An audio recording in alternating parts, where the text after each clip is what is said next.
जब PM Modi Nalanda university campus का inauguration करते हैं तो सोशल मीडिया पर, यूट्यूब पर यह डिबेट भी शुरू हो जाती है। नालंदा यूनिवर्सिटी का इतिहास क्या था, नालंदा यूनिवर्सिटी का विध्वंस किसने किया, नालंदा यूनिवर्सिटी को किसने जलाया, बख्तियार खिलजी ने या ब्राह्मणों ने। इस वीडियो में मैं आपको बख्तियार खिलजी की पूरी कथा सुनाऊंगा। नालंदा महाविहार के विध्वंस से जुड़े साक्ष्य भी आपके समक्ष प्रस्तुत करूंगा और बख्तियार खिलजी के जीवन के कुछ अनछुए पहलुओं से भी आपको परिचित कराऊंगा कि कैसे कामरूप के राजा पृथु ने बख्तियार खिलजी को मात दी थी। तो आइए वीडियो को आरंभ करते हैं। बख्तियार खिलजी के जीवन के बारे में जो हमें सूचनाएं प्राप्त होती हैं उसका प्रमुख स्रोत है मिन्हाजुद्दीन सिराज की पुस्तक तबाक़ात-ए-नसीरी, जो एक कंटेम्पररी अकाउंट है। आज बख्तियार खिलजी के बारे में बताते हैं कि उनके परिवार के सदस्य गजनी के दरबार में बड़े बड़े ओहदों पर थे, इसीलिए उन्हें भी गजनी के दरबार में दीवाने अर्श का ओहदा दिया जाता है। परंतु बख्तियार खिलजी इस ओहदे से संतुष्ट नहीं था। उसे यह लगा कि यह ओहदा उसकी हैसियत के हिसाब से काफी नीचा ओहदा है। इसी वजह से वह गजनी को छोड़कर दिल्ली आता है। बख्तियार खिलजी यह सोचकर दिल्ली आता है कि शायद जिस ओहदे का वह हकदार है, जो ओहदा उसे गजनी में नहीं मिला, वह उसे दिल्ली में मिल जाएगा। लेकिन हुआ उसका उल्टा। दिल्ली उसे किसी भी ओहदे के काबिल नहीं समझती है। तब वह दिल्ली से बदायूं की ओर जाता है, जहां उसे पहली नौकरी मिलती है। बदायूं से फिर वह अवध जाता है। उस समय अवध क्षेत्र के जो सिपा सलार थे अबूल बक, वह उसे कुछ क्षेत्रों का इक्तिदार बना देते हैं, कुछ क्षेत्रों पर उसको अधिकार दे देते हैं, जिसके पश्चात वह आसपास के क्षेत्रों पर लूटमार करना प्रारंभ कर देता है। इसी लूटमार के नतीजे में उसकी ख्याति भी बढ़ने लगती है। अब इसकी लूट के किस्से दिल्ली तक भी पहुंच रहे थे। जल्द ही दिल्ली का सुल्तान कुतुबुद्दीन ऐबक उसे दिल्ली बुलाकर सम्मानित करता है। ये वो समय था जब बख्तियार खिलजी की यश कीर्ति अपने चरम पर थी। कुतुबुद्दीन ऐबक से दिल्ली में सम्मानित होने के पश्चात बख्तियार फिर बिहार जाता है और अब होता है वो आक्रमण जिसे सामान्यतः कहा जाता है नालंदा विध्वंस का आक्रमण। बख्तियार खिलजी शमसुद्दीन, निजामुद्दीन एवं 200 घुड़सवारों को लेकर एक स्थान पर आक्रमण करता है जिसे वो किला मान रहा था। आक्रमण पीछे की ओर से किया जाता है, परंतु जब वो उस किले पर कब्जा कर लेता है तब उसे वहां पर बड़ी मात्रा में किताबें प्राप्त होती हैं और उसे यह पता चलता है कि यह तो एक विद्यालय है जिसे वहां की स्थानीय लोग अपनी मातृभाषा में विहार कहते हैं। बख्तियार खिलजी हिंदुओं को बुलाकर उन किताबों को पढ़वाने का भी प्रयास करता है, लेकिन जो विद्वान लोग थे, जो उन्हें पढ़ सकते थे, वे मारे जा चुके थे। इसी कारण वह उन किताबों में क्या लिखा है यह नहीं जान पाता। मिन्हाज बताते हैं कि उस स्थान पर बड़ी मात्रा में ब्राह्मण रहते थे जिन्होंने अपने सिर मुंडवाए हुए थे। इतिहासकार यह मानते हैं कि यहाँ पर ब्राह्मण बौद्धों के लिए उपयोग किया गया है, क्योंकि संभवतः दिल्ली के सुल्तान एवं दिल्ली सल्तनत के इतिहासकारों के समय में ब्राह्मण एवं बौद्धों का भेद स्पष्ट नहीं था। यह भी नोट करें कि यहाँ पर सिर मुंडवाने को मेंशन किया है, लेकिन शिखा का मेंशन नहीं है। शिखा में क्यों कह रहा हूं, क्योंकि ऐसे भी अकाउंट है जैसे कि मुल्फजाते तैमूरी, जहां पर तैमूर ने ब्राह्मणों की शिखा काटने का स्पष्ट रूप से वर्णन किया है। मिन्हाज ने यहाँ पर नालंदा नाम का वर्णन नहीं किया है, ना ही इस विहार को जलाने का वर्णन किया है। एवं जो फारसी के जानकार हैं वे मिन्हाज की फारसी लिपि में लिखे लेख को देखकर यह संभावना जताते हैं कि संभवतः जिस विहार यहाँ पर बात हो रही है वह नालंदा महाविहार नहीं, ओदंतपुरी महाविहार है, जो नालंदा से 10 किलोमीटर की दूरी पर है। नालंदा और ओदंतपुरी के निकटवर्ती होना भी एक तथ्य के रूप में देखा जाता है इतिहासकारों द्वारा कि संभव है यदि बख्तियार खिलजी ने ओदंतपुरी के महाविहार पर धावा बोला था तो यह भी संभव है कि उसने नालंदा को भी नष्ट किया हो। नालंदा के विध्वंस के बारे में हमारे पास बौद्धों के लिखे दस्तावेज भी हैं, जिसमें एक धर्मस्वामी का अकाउंट है जो समकालीन है। धर्मस्वामी एक तिब्बती बौद्ध भिक्षु थे जो भारत आए थे 1234-1235 में। वे 2.5 साल मगध में रहे थे एवं 6 महीने उन्होंने नालंदा में निवास किया था। कि बड़े लिखा है बड़े बड़े महाविहार नालंदा, ओदंतपुरी, विक्रमशिला उनके आने से पूर्व ही नष्ट हो गए थे। 14 बड़े और 84 छोटे महाविहार में से केवल 2 महाविहार बचे थे, बाकी सब जर्जर अवस्था में थे, नष्ट हो चुके थे। बोध गया में भी अब 4 भिक्षुओं के अतिरिक्त कोई नहीं बचा था। उन्होंने स्वयं लिखा है कि तुरुष्क द्वारा बौद्ध महाविहारों पर अनेकों आक्रमण हुए हैं। इन आक्रमणों की उन्होंने एक तिथि भी दी है जिसे आज के इतिहासकार 1193 एडी से 1206 एडी मानते हैं। बख्तियार खिलजी के आक्रमण भी इसी समय काल के हैं। हो सकता है आपके मन में यह डाउट आए कि उन्होंने तो तुरुष्क शब्द का उपयोग किया है, किसी का नाम नहीं लिया है। तुरुष्क कौन है? क्या तुरुष्क बख्तियार खिलजी है, दिल्ली सल्तनत के लोग हैं, तुर्क हैं, क्या तुरुष्क का इस्लामिक आक्रामताओं के लिए उपयोग किया गया है अथवा किसी और के लिए उपयोग किया गया है? तो यहाँ पर सबसे इंपॉर्टेंट फैक्ट ये है, धर्मस्वामी इस्लामिक आक्रमणों के प्रत्यक्षदर्शी थे। जब वे नालंदा में आए थे तो उस समय वहां के प्रधान आचार्य जो थे वे थे राहुल शीलभद्र। राहुल शीलभद्र 90 वर्ष के एक वृद्ध व्यक्ति थे। इस समय वे भारत में थे। उस समय दिल्ली पर शासन था इल्तुतमिश का। धर्मस्वामी ने स्वयं वर्णन किया है कि ओदांतपुरी पर आक्रमण किया और राहुल शीलभद्र के 2 शिष्यों को बंदी बना लिया। जब यह सूचना राहुल शीलभद्र को मिली और उनके शिष्यों ने उनसे कहा कि आप यहाँ से प्रस्थान कर जाइए वरना आपका जीवन संकट में है, तब आरंभ में तो वे मना कर देते हैं कि मैं नहीं जाऊंगा, तुम लोग यहाँ से प्रस्थान कर जाओ, मैं तो वृद्ध हो चुका हूँ। परंतु कुछ ही समय के पश्चात स्थितियां इतनी विकट हो जाती हैं, स्वामी को राहुल शीलभद्र को अपने कंधे पर बैठाकर वहां से भागना पड़ता है। उन्होंने यह भी बताया है कि नालंदा में जब यह आक्रमण हुआ तो वहां पर जो मूर्तियां थी उसे तुरुष्क सैनिकों ने तोड़कर उसमें कीचड़ भर दी। इस घटना के पश्चात 300 सैनिक फिर आते हैं आचार्य राहुल शीलभद्र की खोज में और धर्मस्वामी लिखते हैं कि यदि राहुल शीलभद्र उन्हें मिल जाते तो वह उनको मौत के घाट उतार देते, परंतु वे उन्हें मिले नहीं। जब 15वीं शताब्दी के तिब्बती इतिहासकार तारानाथ की पुस्तक में भी हमें यह वर्णन मिलता है कि तुरुष्क आक्रमणकारियों ने नालंदा, विक्रमशिला, ओदंतपुरी आदि बौद्ध महाविहारों का विध्वंस किया था। यहाँ पर एक फैक्ट और नोट करें कि धर्मस्वामी जिन तुरुष्का की बात कर रहे हैं उस समय बिहार में किसी हिंदू राजा का शासन नहीं था। वो तुरुष्का दिल्ली सल्तनत के ही सैनिक थे। मिनहाज भी हमें बताते हैं कि बख्तियार खिलजी ने अपने जीवन में पूरे बिहार पर कब्जा कर लिया था। जिस समय धर्मस्वामी आए, बख्तियार खिलजी के द्वारा बिहार पर किया गया आधिपत्य जारी था। वहां कोई हिंदू राजा नहीं था जो विक्रमशिला, ओदांतपुरी एवं नालंदा महाविहार पर आक्रमण कर रहा हो। वे सैनिक स्थानीय सिपह सलार के आदेशों पर आते थे। यहाँ पर आपके मन में प्रश्न आ सकता है कि ब्राह्मणों ने नालंदा को जलाया, यह थ्योरी किसने दी? यह थ्योरी दी मार्क्सिस्ट इतिहासकार डीएन झा ने। डीएन झा ने बीएनएस यादव को कोट किया और रेफरेंस दिया एक 18वीं शताब्दी के तिब्बतन बुद्धिस्ट अकाउंट का, पैग सैम जोन यैन का, जिसमें बताया गया है कि 2 तीर्थिकाओं ने, डीएन झा के अनुसार तीर्थिका ब्राह्मणों के लिए उपयोग किया गया है। 2 तीर्थिकाओं ने अपनी सिद्धियों का उपयोग करके नालंदा की 3 लाइब्रेरियों को भस्म कर दिया था। लेकिन ऐसा वर्णन न धर्मस्वामी ने किया है न तारानाथ ने।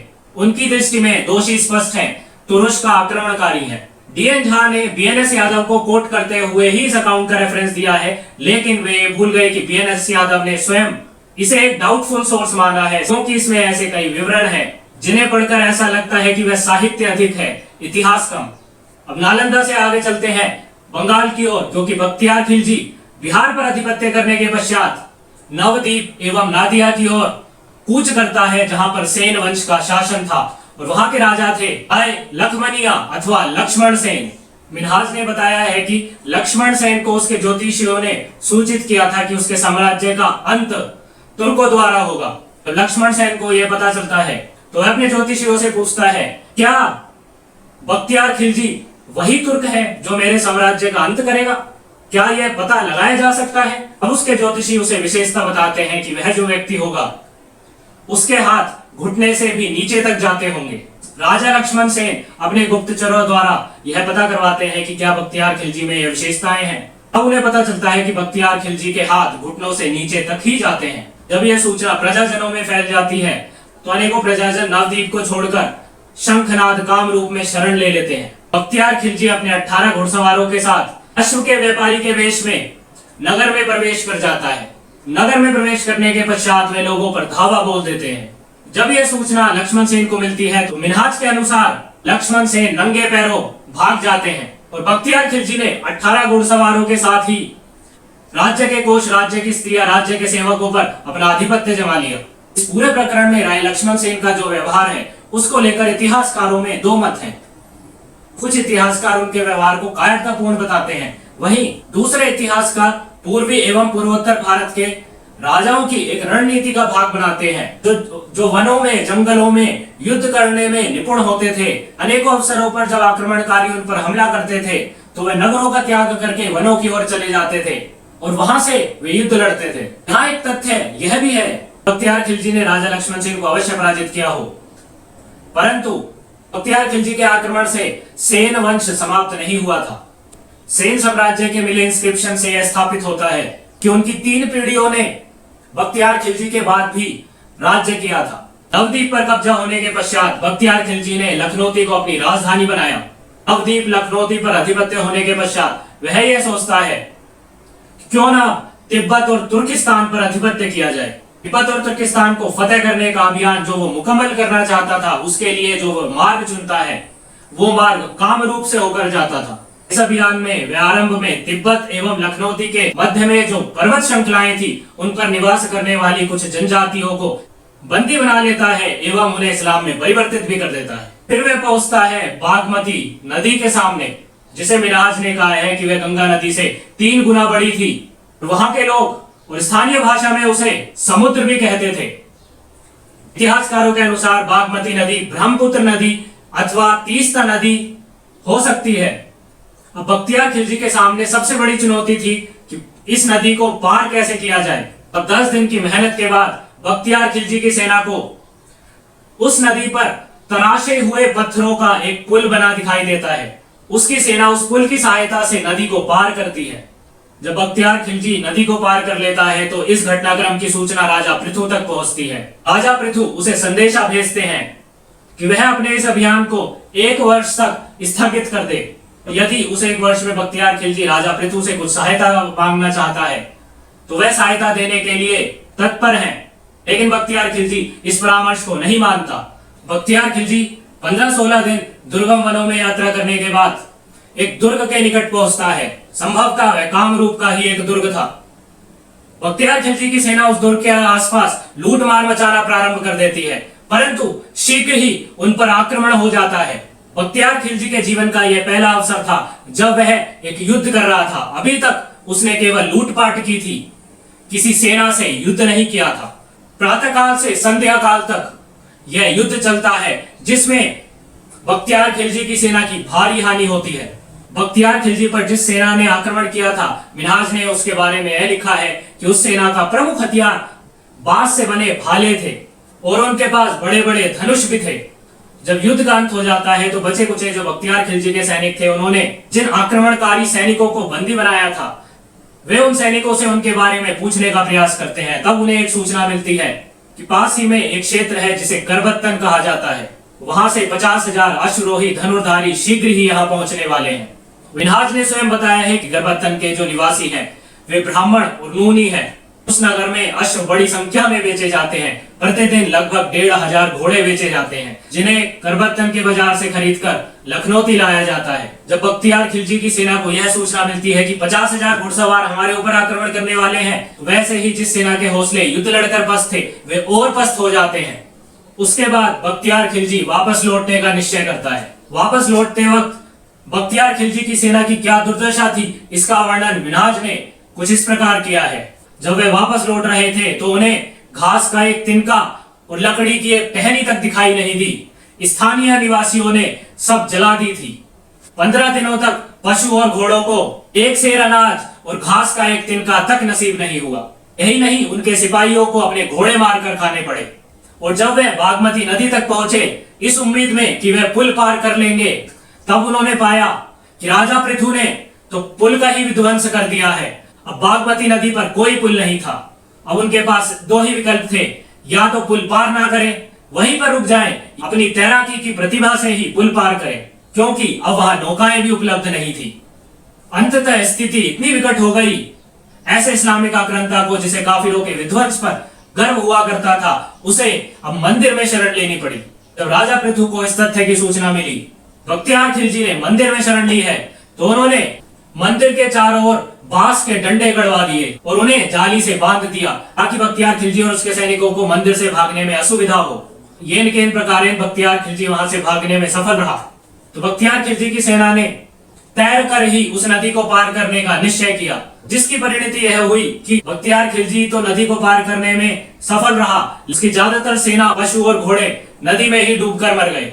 और उस समय जब वे नदी पार कर रहे थे, राजा पृथु की सेना ने उन पर आक्रमण कर दिया था। इसी आक्रमण का वर्णन हमें कन्हई वर्षी नामक शिलालेख में मिलता है, जो ब्रह्मपुत्र नदी के पास से हमें प्राप्त होता है। उसमें एक तिथि भी दी गई है, 7 मार्च 1206।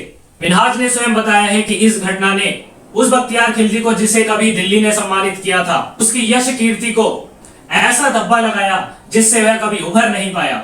यहाँ तक धब्बा लगाया कि जब वह घोड़े पर सवार होकर निकलता था तो पुरुष स्त्री उसे गालियां देते थे और इसी वजह से बख्तियार ने घोड़े पर सवार होने ही छोड़ दिया।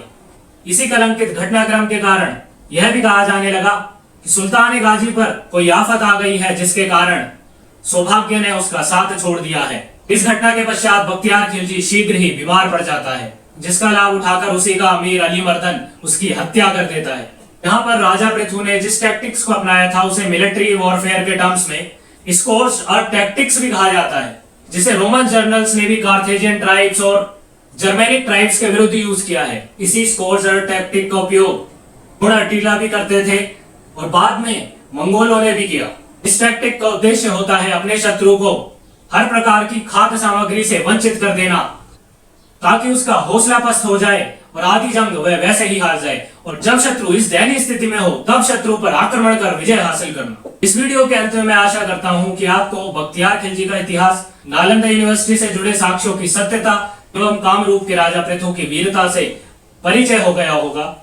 यदि आप इस प्रकार की वीडियो और देखना चाहते हैं तो इस चैनल को सब्सक्राइब करें, इस वीडियो को अधिक से अधिक लोगों तक पहुंचाएं, इसे शेयर करें। आपके इस पर विचार क्या है मुझे कमेंट में बताएं, और यदि आपको यह वीडियो अच्छी लगती है तो इसे लाइक अवश्य करें।